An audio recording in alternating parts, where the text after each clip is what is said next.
This is Gabriel Custodiet of Watchman Privacy. I know why you're here. You're looking to escape the technocratic apparatuses that you see slowly enveloping you and restraining your freedom. For the fundamentals of privacy, you should start by visiting escapethetechnocracy.com to see my video tutorials, books, and other resources for getting off the surveillance grid. Watchman Privacy and Escape the Technocracy are leading the fight for privacy, and unlike just about any other show, we practice what we preach. Private payment options, no threat modeling, no statist or collectivist solutions, and no sponsors, ever. You know what that means? It means we can speak the unmitigated truth as we see it. Your support alone determines the future of this show. Go support you and me at escapethetechnocracy.com. Welcome everyone to the Watchman Privacy podcast. I'm Gabriel Custodiet. I'm really pleased today to be joined by Dr. Tom DiLorenzo. Now, he is a historian. I encountered him initially through his fantastic book called Lincoln Unmasked, What You're Not Supposed to Know About Dishonest Abe. He's written a number of other books. He is the president now of the Mises Institute, the free market think tank, if you will, in Auburn, Alabama. So he has done a lot of great work for history. And Dr. DiLorenzo, welcome to the show. How are you doing? I'm doing fine. Thanks for having me on. I want to start by talking about Lincoln a little bit, just so that the audience understands kind of where you're coming from. And I think that will lead to other questions about historiography and other, let's say, questions about the historical record, libertarian values. I think it will lead into questions about that a little bit later on, but kind of just wanted to start with the Lincoln question. You talk about the Lincoln cult, right, in terms of the historians and their soft glove treatment of Abraham Lincoln. And what you say is, as a rule, they ignore unpleasant facts about Lincoln, such as his suspension of habeas corpus, his imprisonment of tens of thousands of Northern political opponents during the war between the states, his shutting down of hundreds of opposition newspapers, his micromanagement of the bombing of southern cities and waging of war on civilians, his pledge to support a constitutional amendment prohibiting the federal government from ever interfering with Southern slavery, and his lifelong white supremacist views. Also, apparently, he was an atheist. And just to point out with those last 2 points about white supremacy and atheist, that he's certainly not the person he's portrayed as, right? I wanted to start, though, with this term we have, the Civil War. Now, listening to Doug Casey, I think he opened my eyes to the fact that a civil war is a war between two parties that are competing for control over a single power. And that does not at all describe what happened in the war between the states. Maybe we could start by your assessment of that term and its damage. Well, yeah. The Southern Confederacy didn't want to run the government in Washington, D.C. any more than George Washington wanted to run the government in London. It was a war of secession. The war to prevent Southern independence, as my friend Clyde Wilson, the historian, describes it. And so that's just a total misnomer. It wasn't a civil war at all. Absolutely. So it's important to start with these facts and realize, of course, that the victors write the history. Maybe you could start also by explaining this other myth about let's call it the war between the states. I think that's one of the terms you use, that Lincoln invaded the South to free the slaves. Why is that not exactly the case? That's really a cartoonish, elementary schoolish theory that we're all taught in school. I grew up in Pennsylvania, and that's what I was taught.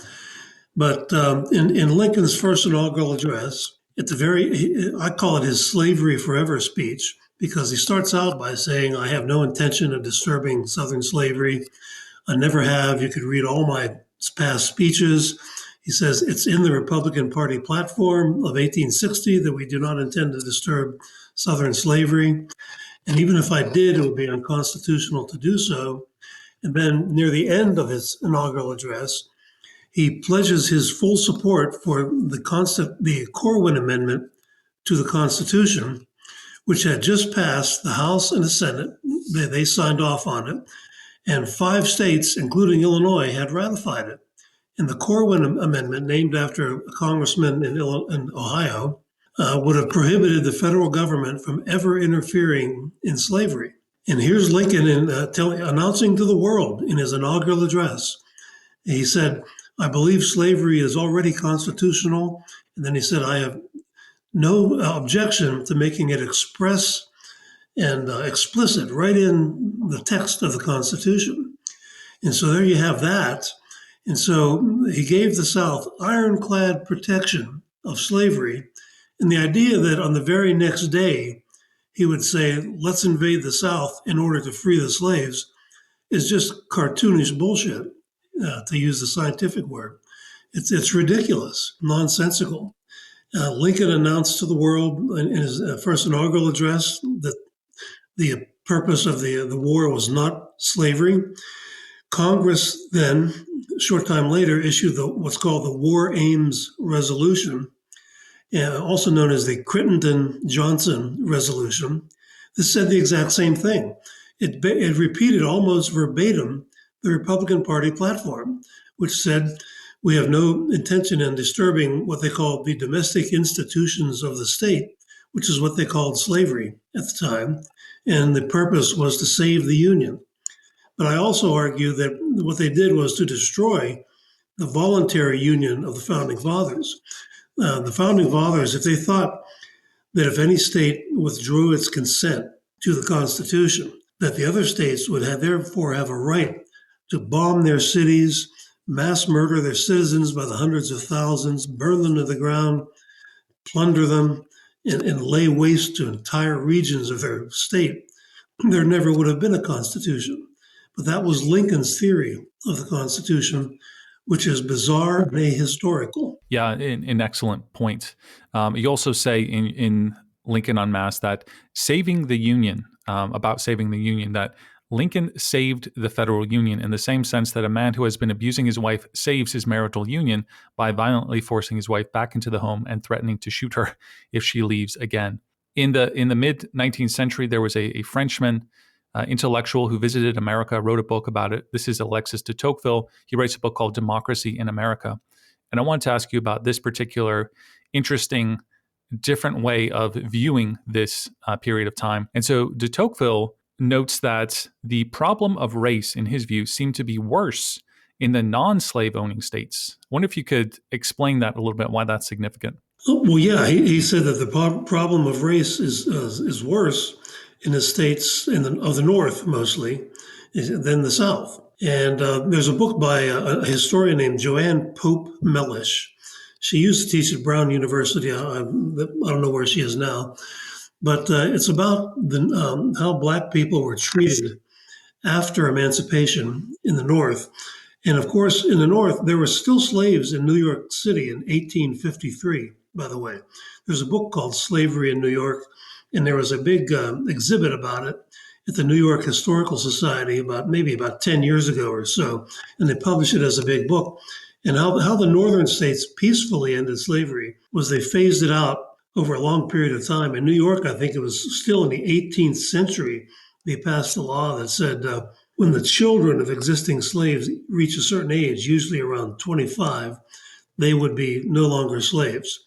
So if you had a 18-year-old slave then, say, what was it, 1797, something like that, the end turn of the century, and had children, you're talking 50, 60, maybe 70 years in the future, possibly.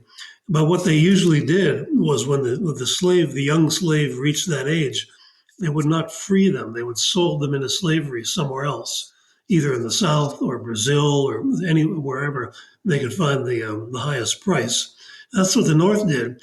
And then the North also, once they had a number of free Black people in the North, they were treated horribly. They burned down entire neighborhoods. They dug up Black graves so that there wouldn't be Black people buried in the same cemetery as white people. And Joanne Pope Mellish, in her book, documents all of this. And that's what Tocqueville observed when he toured all around America, because the races had been living together much more in the South than in the North for many generations by his time. And there was familiarity. Yes, we had the horrible system of slavery, but and it was, oddly enough, Tocqueville thought that the way Black people were treated, slavery and all, was actually worse in the North than the South. And no one knows that. No one knows either that Abraham Lincoln actually sold slaves. His wife inherited slaves because he married into a large Kentucky slave owning family, the Todds. because they were politically connected to Henry Clay, who was the leader of the Whig Party, and Lincoln was a Whig. That was his party before he was a Republican. And so when her father died and her parents died, she inherited the slaves, and Abraham Lincoln sold them. He could have freed them, but he sold them. And so that's another thing that Americans don't know about Lincoln. He was a lawyer. He was a skilled lawyer who represented runaways, the owners of runaway slaves, but he never represented a runaway slave.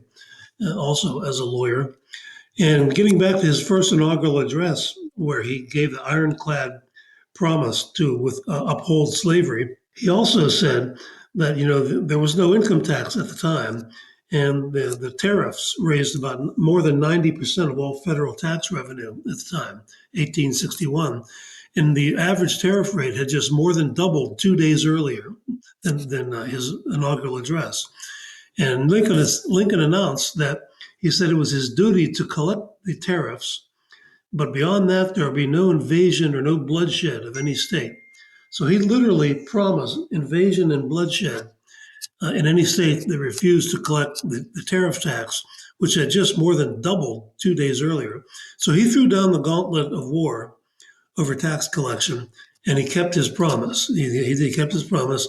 The South did not intend to send money to Washington, D.C., any more than they intended to send money to London or Paris. Yeah, very, very different take on Lincoln than we're typically exposed to. One of the things that really stood out to me reading some of your work is how ruthless the North was, the scorched earth policies, especially of William Sherman and his march to the sea, the mass rape, the burning down of all kinds of things for maybe even non-strategic reasons. What are some of the brutalities that occurred that don't really get talked about, obviously, in the school textbooks? Well, at that period of history, the international law was pretty settled that it is a war crime to intentionally target civilians.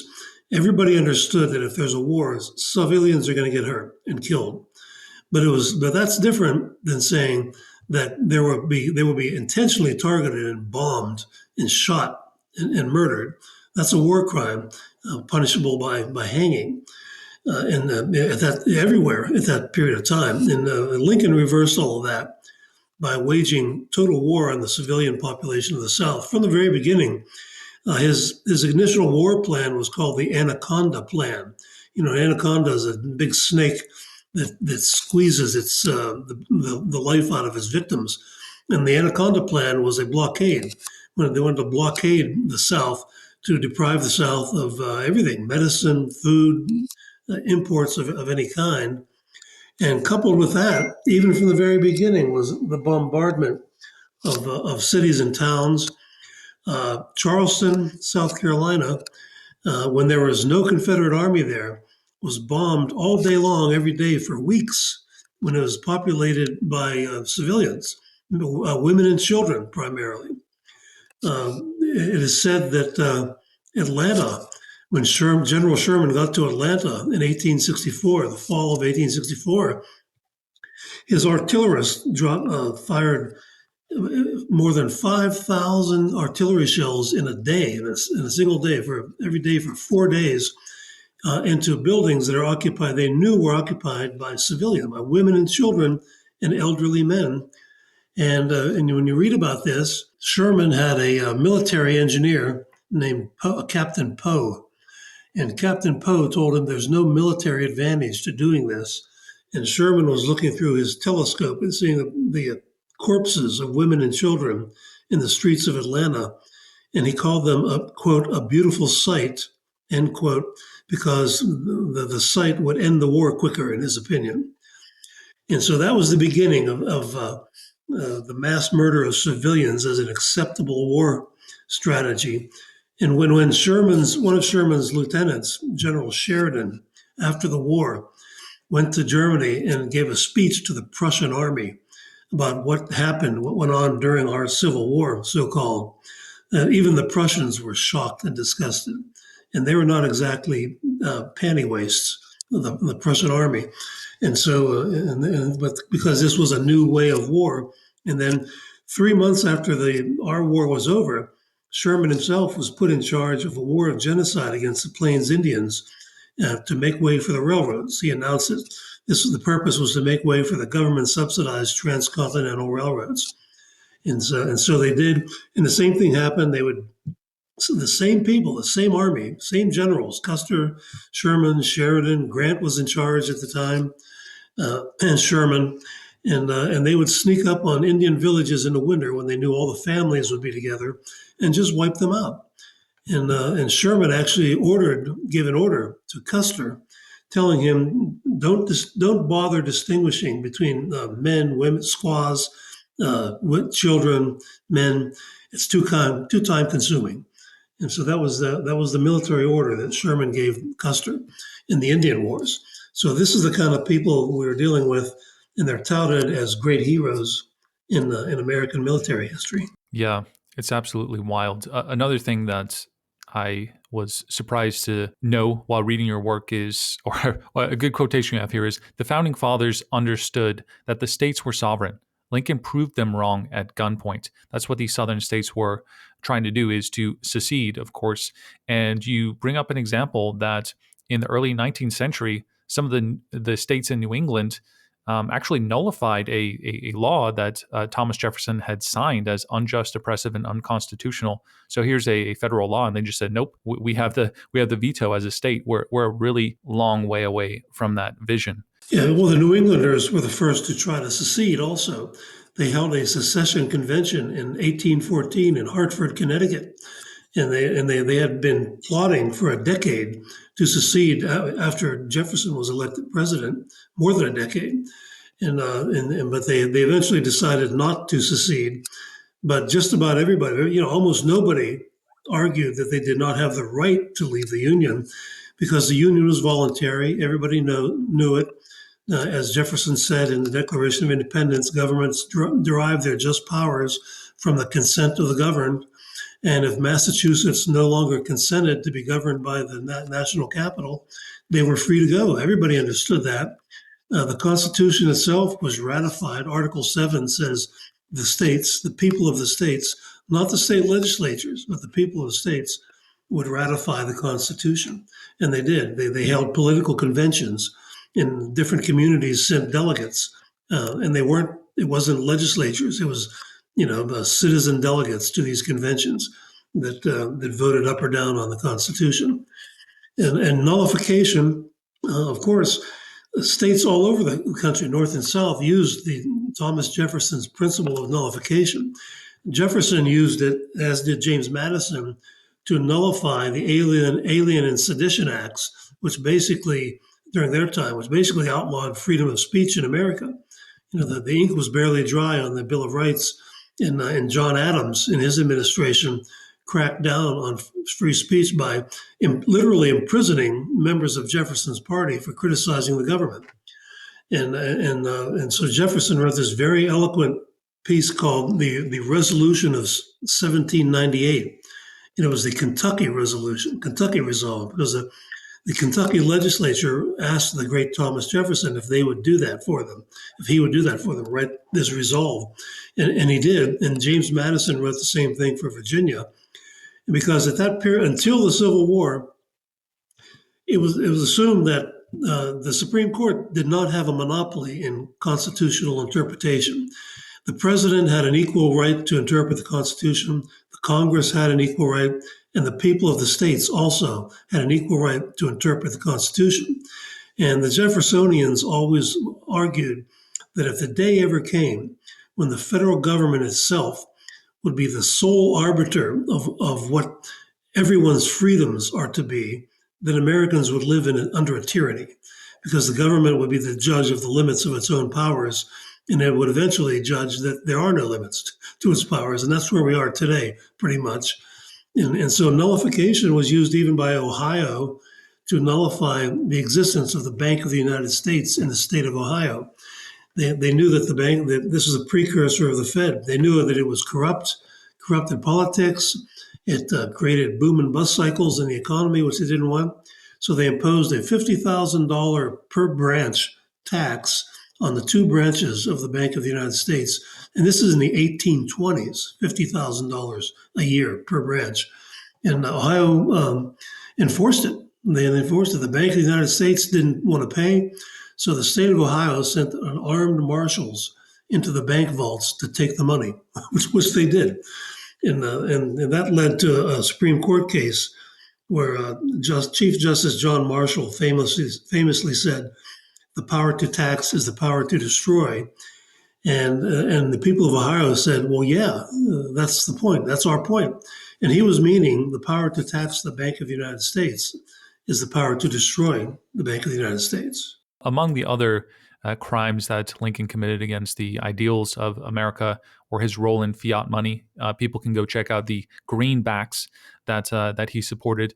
And just to kind of close off the Lincoln section and move on to a couple other things, Dr. DiLorenzo, you're the archenemy of Lincoln scholars. I'm just curious, what are some of the most outrageous attacks that you've received for your stances on him? Well, when my first book is called The Real Lincoln, it came out in 2022.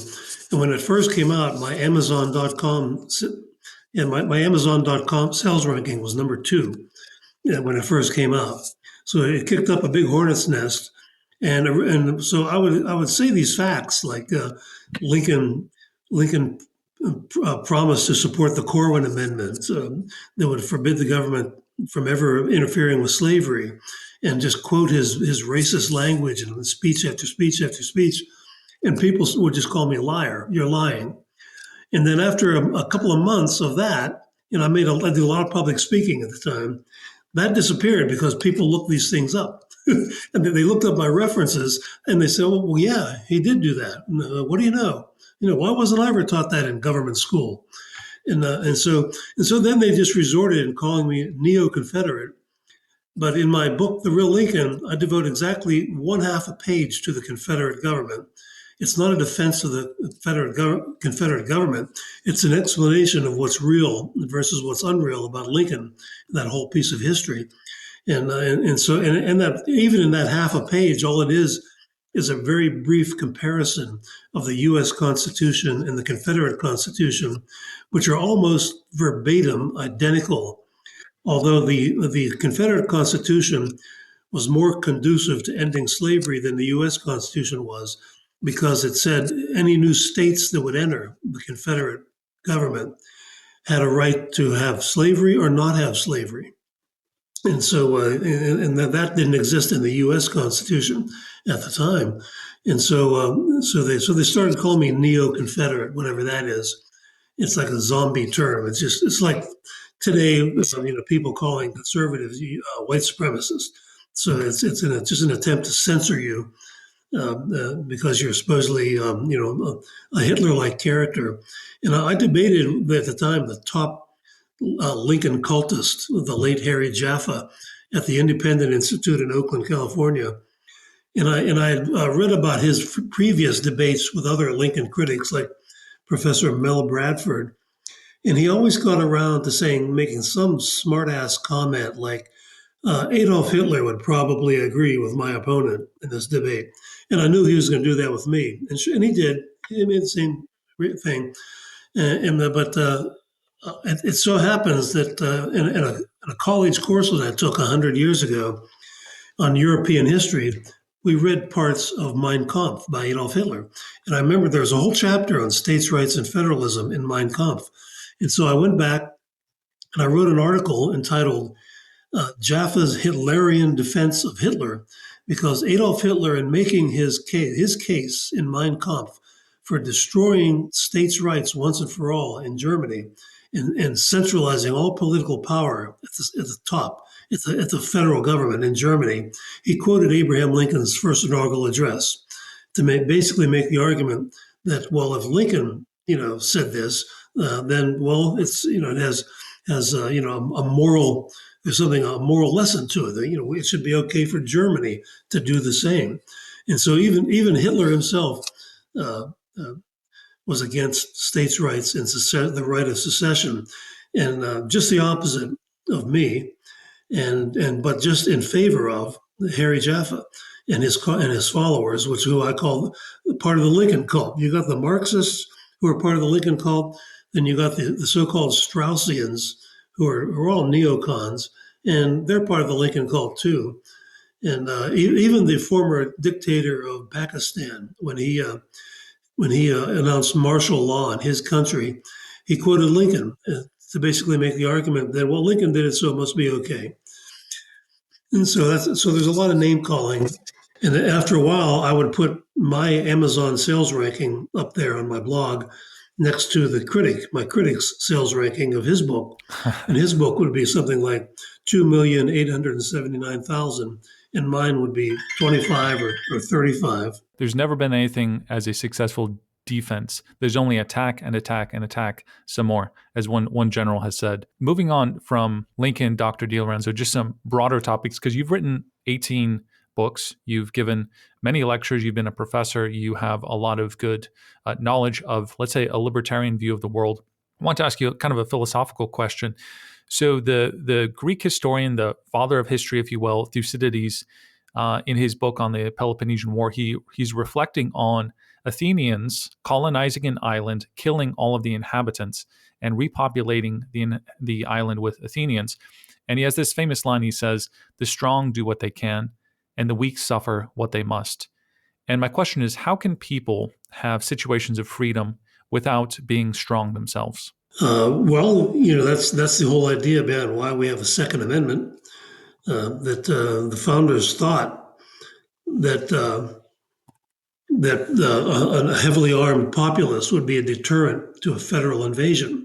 James Madison wrote almost those same words. I'm paraphrasing James Madison for why we have a Second Amendment.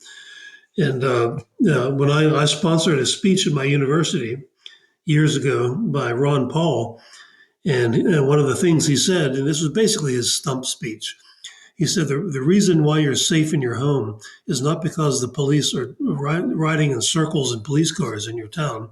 It's because of the Second Amendment. And the people at my university who were videotaping this for me, because I would put these on the web, they cut it off at that point, so that the students couldn't hear that blasphemy, the defense of the Second Amendment. And yeah, that's but that was the founders' view Right. of being strong against the federal government. That's why they believed in the right of nullification, and that's why they believed in the right of secession.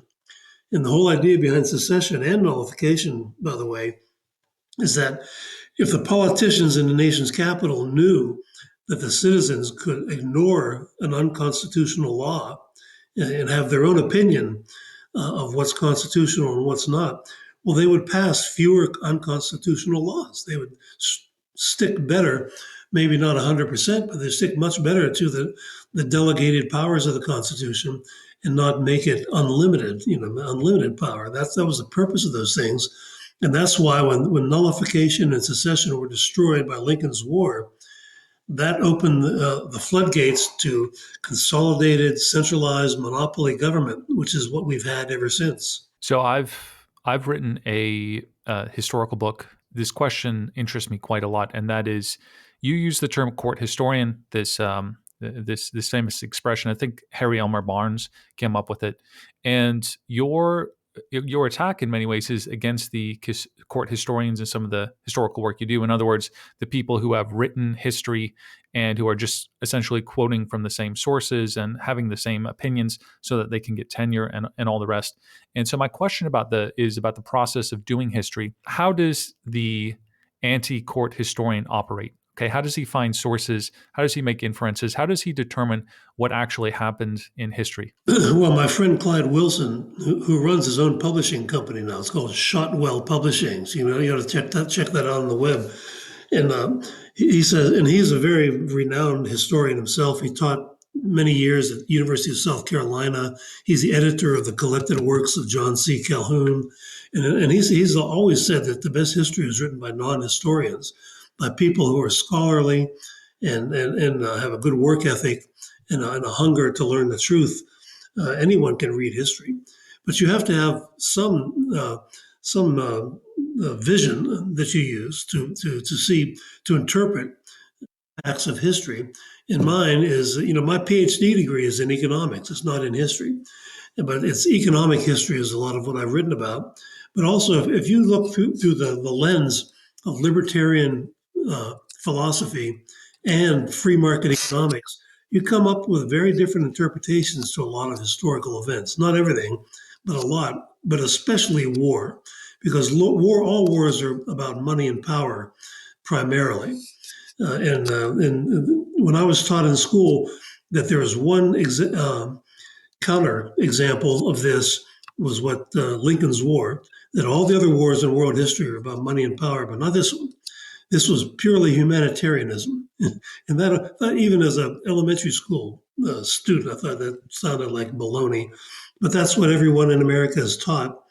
And Americans really know, on average, really know nothing about Abraham Lincoln. They know the few slogans were taught in elementary school and then are repeated endlessly for the rest of our lives in the popular culture, and especially by ministers, by religious people. And Lincoln, as I said, was an atheist. He ordered the mass murder of civilians and laughed about it and rewarded his generals lavishly for doing it. And here you have Christian ministers all over the country praising him to the treetops as an enlightened Christian. Are there any names, either books or historians that are, let's say, anti-court historian that come to mind, not just surrounding Lincoln, but any topic in general, and any names rise to the top of the list for people who like this style of history writing? Oh, sure. Murray Rothbard. You look up the writings of Murray Rothbard. We have them all on our website at the Mises Institute. You can look them up, read them for free at Mises.org, MISES.org, and find some of these free books that you can read. And Murray Rothbard was one of the greatest economists he was the big libertarian of the 20th century. And you could read that. Ludwig von Mises himself wrote a lot of great history books and economic history books. Friedrich Hayek wrote a famous book called Capitalism and the Historians, in which he disputed the portrayal of the Industrial Revolution by the so-called mainstream historians. And that would be a good place to start. Fair enough. How would you define a Yankee? Well, your listeners ought to look up something by Clyde Wilson, an article and a book called The Yankee Problem in America. And a Yankee is not someone from the northern states. Clyde says that there are a lot of good, righteous people, always have been in the northern states.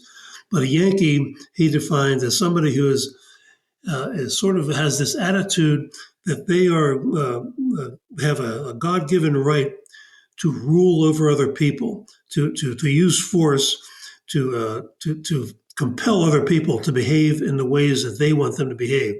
And Clyde Wilson once said in this article that I referred to that Hillary Clinton would be what he called a museum quality specimen of a Yankee. And so that's what a Yankee was. And that's why the people of the North that participated in this war, Lincoln was a Yankee, but it was mostly New Englanders, and the New Englanders who had moved to the Midwest had this attitude. They were sort of the sons of the Puritans who thought that they were God's chosen people that had and therefore had a right to use the powers of government to force everybody else to live and behave like they wanted them to behave. And we still have them today. Of course, I think every society has some group of people who are like that, whether they're called Yankees or totalitarians. It's all the same thing. Judge Andrew Napolitano calls it libido dominandi, fancy word, lust to dominate. And I guess there's a sexual term, libido dominandi, and you combine that with the 250 years of accumulated powers of the central government, and they can become just as dictatorial as any dictator in history. I like to do for fun a rapid fire session of questions now. So first question is, what was the total death count of Americans in the war between the states? The latest research says it's between 750,000 and 850,000. For 100 years, 620,000 was the number. And even that number is more than all the other Americans who died in all other wars combined up to this day. Who are the three worst presidents? I would say Lincoln, Franklin Roosevelt, and Woodrow Wilson. You hinted at this before, but who treated their slaves better? Was it the Confederate General Robert E. Lee or Abraham Lincoln's wife. Lincoln's wife inherited slaves, and Lincoln sold them into slavery and pocketed the money. Robert E. Lee's wife, who was a descendant of Martha Washington, also inherited slaves, and Robert E. Lee freed them in accordance with his father-in-law's will right in the middle of the Civil War. True or false, Lincoln had a plan at one point to send blacks to Panama to become coal miners. Lincoln, they called it colonization. There's a great book called Colonization After Emancipation by Philip Magnus and Sebastian Page, who was an Oxford University professor. And they show how, to his dying day, Lincoln was collaborating with his cabinet people to count the number of ships it would take to deport all the black people, all the freed slaves out of America. He was negotiating with foreign governments, England and other governments, to buy land. And so that was always his objective, was deportation.